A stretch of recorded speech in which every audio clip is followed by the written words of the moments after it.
Numbers chapter 13. The Lord said to Moses, "Send men to spy out the land of Canaan, which I am giving to the Israelites. From each of their ancestral tribes you shall send a man, every one a leader among them."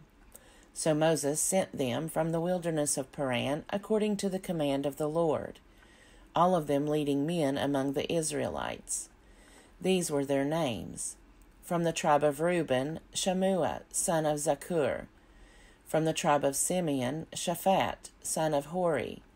From the tribe of Judah, Caleb, son of Jephunneh. From the tribe of Issachar, Igal, son of Joseph. From the tribe of Ephraim, Hoshea, son of Nun. From the tribe of Benjamin, Palti, son of Raphu. From the tribe of Zebulun, Gadiel, son of Sodi. From the tribe of Joseph, that is, from the tribe of Manasseh, Gadi, son of Susi. From the tribe of Dan, Amiel, son of Gemali. From the tribe of Asher, Sethur, son of Michael. From the tribe of Naphtali, Nabi, son of Vopsi. From the tribe of Gad, Geuel, son of Makkah. These were the names of the men whom Moses sent to spy out the land. And Moses changed the name of Hoshea, son of Nun, to Joshua. Moses sent them to spy out the land of Canaan, and said to them, "Go up there into the Negeb, and go up into the hill country, and see what the land is like, and whether the people who live in it are strong or weak, whether they are few or many, and whether the land they live in is good or bad, and whether the towns that they live in are unwalled or fortified, and whether the land is rich or poor, and whether there are trees in it or not. Be bold, and bring some of the fruit of the land." Now it was the season of the first ripe grapes. So they went up and spied out the land from the wilderness of Zin to Rehob, near Lebo Hamath.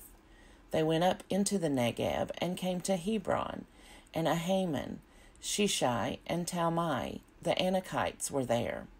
Hebron was built 7 years before Zoan in Egypt. And they came to the Wadi, Eshcol, and cut down from there a branch with a single cluster of grapes. And they carried it on a pole between two of them.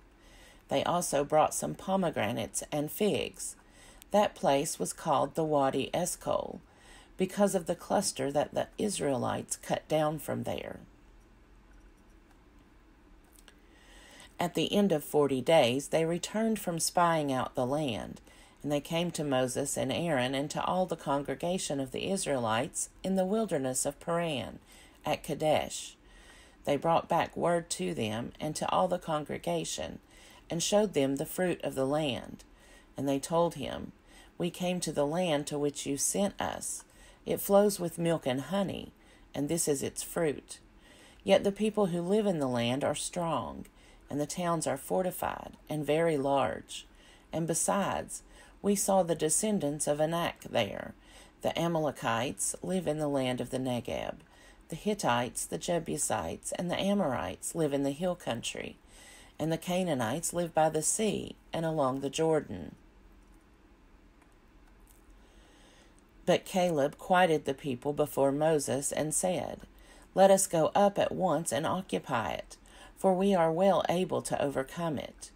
Then the men who had gone up with him said, "We are not able to go up against this people, for they are stronger than we." So they brought to the Israelites an unfavorable report of the land that they had spied out, saying, "The land that we have gone through as spies is a land that devours its inhabitants. And all the people that we saw in it are of great size. There we saw the Nephilim. The Anakites come from the Nephilim, and to ourselves we seemed like grasshoppers, and so we seemed to them." Numbers chapter 14. Then all the congregation raised a loud cry, and the people wept that night. And all the Israelites complained against Moses and Aaron. The whole congregation said to them, "Would that we had died in the land of Egypt, or would that we had died in this wilderness. Why is the Lord bringing us into this land to fall by the sword? Our wives and our little ones will become booty. Would it not be better for us to go back to Egypt?" So they said to one another, "Let us choose a captain and go back to Egypt." Then Moses and Aaron fell on their faces before all the assembly of the congregation of the Israelites. And Joshua son of Nun and Caleb son of Jephunneh, who were among those who had spied out the land, tore their clothes and said to all the congregation of the Israelites, "The land that we went through as spies is an exceedingly good land. If the Lord is pleased with us, he will bring us into this land and give it to us, a land that flows with milk and honey. Only do not rebel against the Lord, and do not fear the people of the land, for they are no more than bread for us. Their protection is removed from them, and the Lord is with us. Do not fear them." But the whole congregation threatened to stone them. Then the glory of the Lord appeared at the tent of meeting to all the Israelites. And the Lord said to Moses, "How long will this people despise me, and how long will they refuse to believe in me, in spite of all the signs that I have done among them? I will strike them with pestilence and disinherit them, and I will make of you a nation greater and mightier than they." But Moses said to the Lord, "Then the Egyptians will hear of it, for in your might you brought up this people from among them, and they will tell the inhabitants of this land. They have heard that you, O Lord, are in the midst of this people, for you, O Lord, are seen face to face, and your cloud stands over them, and you go in front of them, in a pillar of cloud by day and in a pillar of fire by night. Now if you kill this people all at one time, then the nations who have heard about you will say, 'It is because the Lord was not able to bring this people into the land he swore to give them, that he has slaughtered them in the wilderness.' And now, therefore, let the power of the Lord be great in the way that you promised when you spoke, saying, 'The Lord is slow to anger and abounding in steadfast love, forgiving iniquity and transgression, but by no means clearing the guilty, visiting the iniquity of the parents upon the children to the third and the fourth generation. Forgive the iniquity of this people according to the greatness of your steadfast love, just as you have pardoned this people from Egypt even until now.' Then the Lord said, 'I do forgive, just as you have asked. Nevertheless, as I live, and as all the earth shall be filled with the glory of the Lord, none of the people who have seen my glory and the signs that I did in Egypt and in the wilderness, and yet have tested me these 10 times, and have not obeyed my voice, shall see the land that I swore to give to their ancestors. None of those who despised me shall see it. But my servant Caleb, because he has a different spirit and has followed me wholeheartedly, I will bring into the land into which he went, and his descendants shall possess it. Now since the Amalekites and the Canaanites live in the valleys, turn tomorrow and set out for the wilderness by the way to the Red Sea.' And the Lord spoke to Moses and to Aaron, saying, 'How long shall this wicked congregation complain against me? I have heard the complaints of the Israelites, which they complain against me. Say to them, As I live, says the Lord, I will do to you the very things I heard you say. Your dead bodies shall fall in this very wilderness, and of all your number, included in the census, from 20 years old and upward, who have complained against me, not one of you shall come into the land in which I swore to settle you, except Caleb, son of Jephunneh, and Joshua, son of Nun. But your little ones, who you said would become booty, I will bring in, and they shall know the land that you have despised.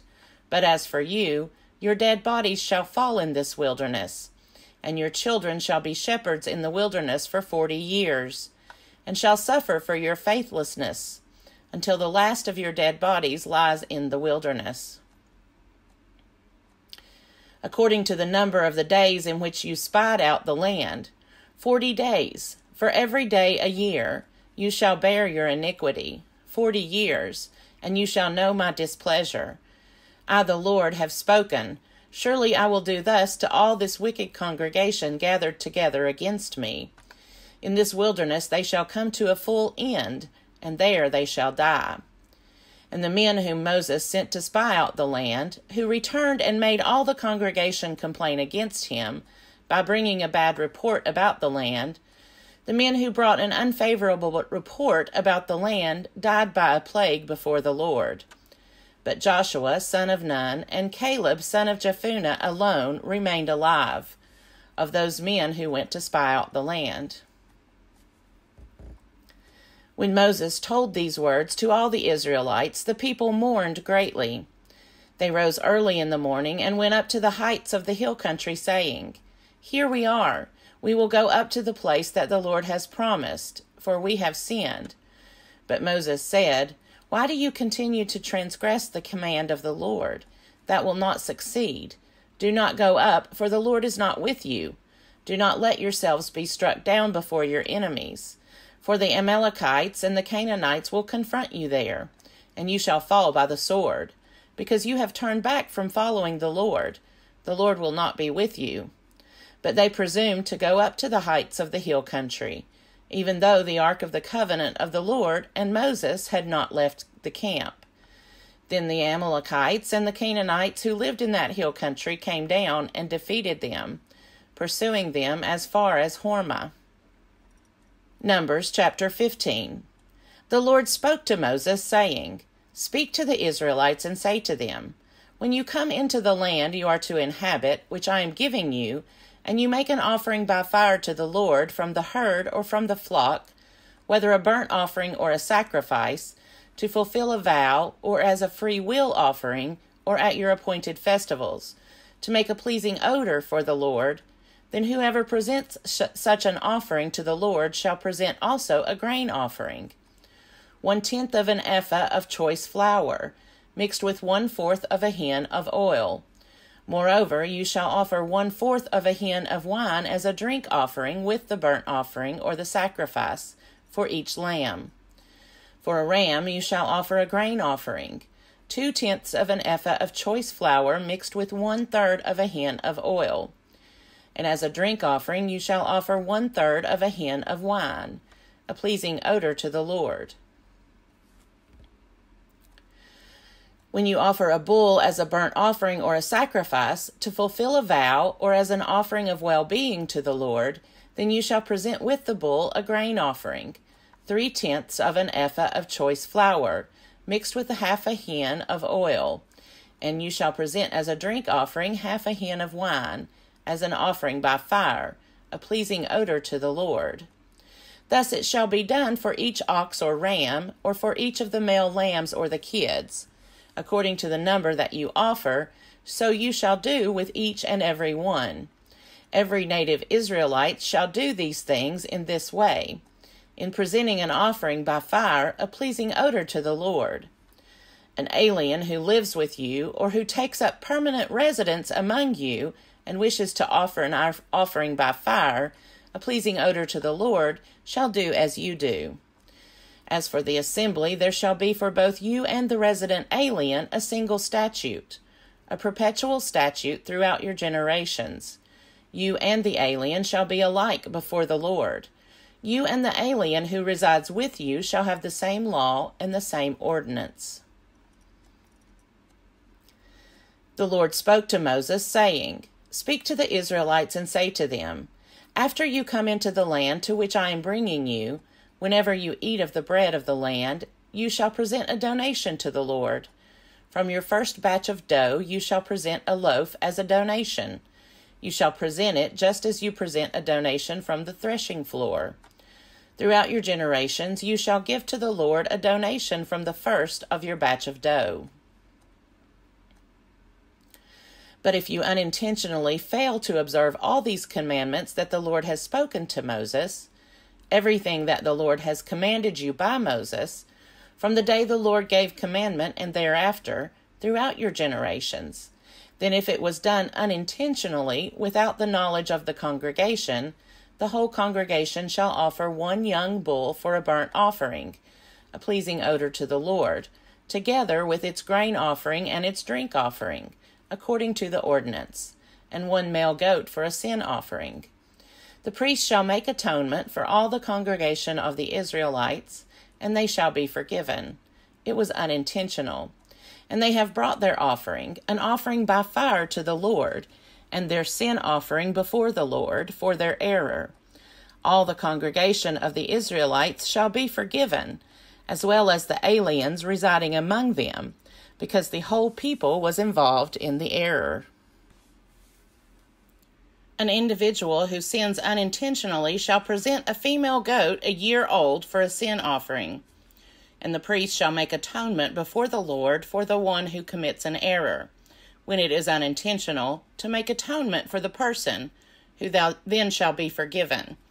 For both the native among the Israelites and the alien residing among them, you shall have the same law for anyone who acts in error. But whoever acts high-handedly, whether a native or an alien, affronts the Lord, and shall be cut off from among the people, because of having despised the word of the Lord and broken his commandment. Such a person shall be utterly cut off and bear the guilt. When the Israelites were in the wilderness, they found a man gathering sticks on the Sabbath day. Those who found him gathering sticks brought him to Moses, Aaron, and to the whole congregation. They put him in custody because it was not clear what should be done to him. Then the Lord said to Moses, "The man shall be put to death. All the congregation shall stone him outside the camp." The whole congregation brought him outside the camp and stoned him to death, just as the Lord had commanded Moses.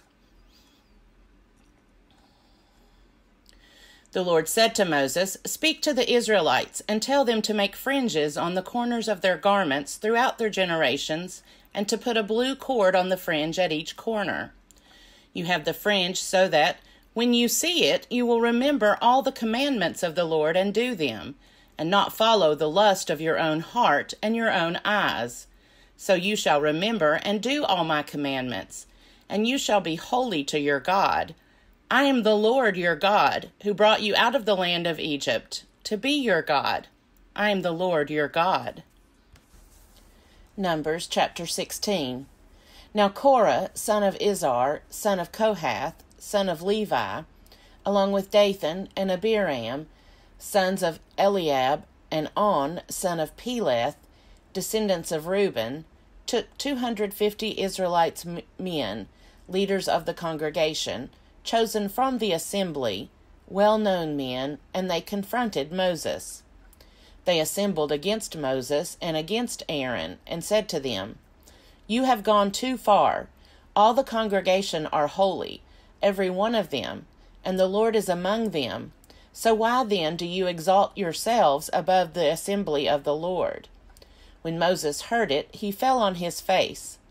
Then he said to Korah and all his company, "In the morning the Lord will make known who is his, and who is holy, and who will be allowed to approach him. The one whom he will choose he will allow to approach him. Do this: take censers, Korah and all your company, and tomorrow put fire in them, and lay incense on them before the Lord. And the man whom the Lord chooses shall be the Holy One. You Levites have gone too far."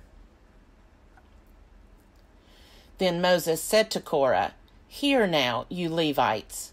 Is it too little for you that the God of Israel has separated you from the congregation of Israel, to allow you to approach him in order to perform the duties of the Lord's tabernacle, and to stand before the congregation and serve them? He has allowed you to approach him, and all your brother Levites with you, yet you seek the priesthood as well. Therefore you and all your company have gathered together against the Lord. What is Aaron that you rail against him?" Moses sent for Dathan and Abiram, sons of Eliab, but they said, "We will not come. Is it too little that you have brought us up out of a land flowing with milk and honey, to kill us in this wilderness, that you must also lord it over us? It is clear you have not brought us into a land flowing with milk and honey, or given us an inheritance of fields and vineyards. Would you put out the eyes of these men? We will not come." Moses was very angry and said to the Lord, "Pay no attention to their offering. I have not taken one donkey from them, and I have not harmed any one of them." And Moses said to Korah, "As for you and all your company, be present tomorrow before the Lord, you and they and Aaron, and let each one of you take his censer and put incense on it, and each one of you present his censer before the Lord, 250 censers, you also and Aaron each his censer." So each man took his censer, and they put fire in the censers and laid incense on them. And they stood at the entrance of the tent of meeting with Moses and Aaron. Then Korah assembled the whole congregation against them at the entrance of the tent of meeting, and the glory of the Lord appeared to the whole congregation. Then the Lord spoke to Moses and to Aaron, saying, "Separate yourselves from this congregation, so that I may consume them in a moment."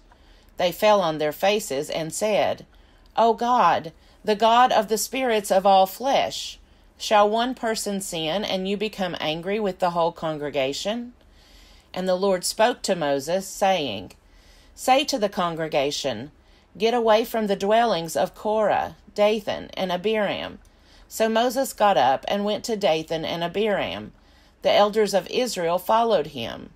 He said to the congregation, "Turn away from the tents of these wicked men, and touch nothing of theirs, or you will be swept away for all their sins." So they got away from the dwellings of Korah, Dathan, and Abiram. And Dathan and Abiram came out and stood at the entrance of their tents, together with their wives, their children, and their little ones. And Moses said, "This is how you shall know that the Lord has sent me to do all these works. It has not been of my own accord. If these people die a natural death, or if a natural fate comes on them, then the Lord has not sent me. But if the Lord creates something new, and the ground opens its mouth and swallows them up, with all that belongs to them, and they go down alive into Sheol, then you shall know that these men have despised the Lord." As soon as he finished speaking all these words, the ground under them was split apart. The earth opened its mouth and swallowed them up, along with their households, everyone who belonged to Korah and all their goods. So they, with all that belonged to them, went down alive into Sheol. The earth closed over them, and they perished from the midst of the assembly. All Israel around them fled at their outcry, for they said, "The earth will swallow us too." And fire came out from the Lord and consumed the 250 men offering the incense. Then the Lord spoke to Moses, saying, "Tell Eleazar, son of Aaron, the priest, to take the censers out of the blaze. Then scatter the fire far and wide. For the censers of these sinners have become holy at the cost of their lives. Make them into hammered plates as a covering for the altar, for they presented them before the Lord, and they became holy. Thus they shall be a sign to the Israelites." So Eleazar the priest took the bronze censers that had been presented by those who were burned, and they were hammered out as a covering for the altar, a reminder to the Israelites that no outsider, who is not of the descendants of Aaron, shall approach to offer incense before the Lord, so as not to become like Korah and his company, just as the Lord had said to him through Moses. On the next day, however, the whole congregation of the Israelites rebelled against Moses and against Aaron, saying, "You have killed the people of the Lord." And when the congregation had assembled against them, Moses and Aaron turned toward the tent of meeting. The cloud had covered it, and the glory of the Lord appeared. Then Moses and Aaron came to the front of the tent of meeting, and the Lord spoke to Moses, saying, "Get away from this congregation, so that I may consume them in a moment." And they fell on their faces. Moses said to Aaron, "Take your censer, put fire on it from the altar, and lay incense on it, and carry it quickly to the congregation, and make atonement for them. For wrath has gone out from the Lord, the plague has begun. So Aaron took it as Moses had ordered, and ran into the middle of the assembly, where the plague had already begun among the people. He put on the incense and made atonement for the people. He stood between the dead and the living, and the plague was stopped. Those who died by the plague were 14,700, besides those who died in the affair of Korah. When the plague was stopped, Aaron returned to Moses at the entrance of the tent of meeting.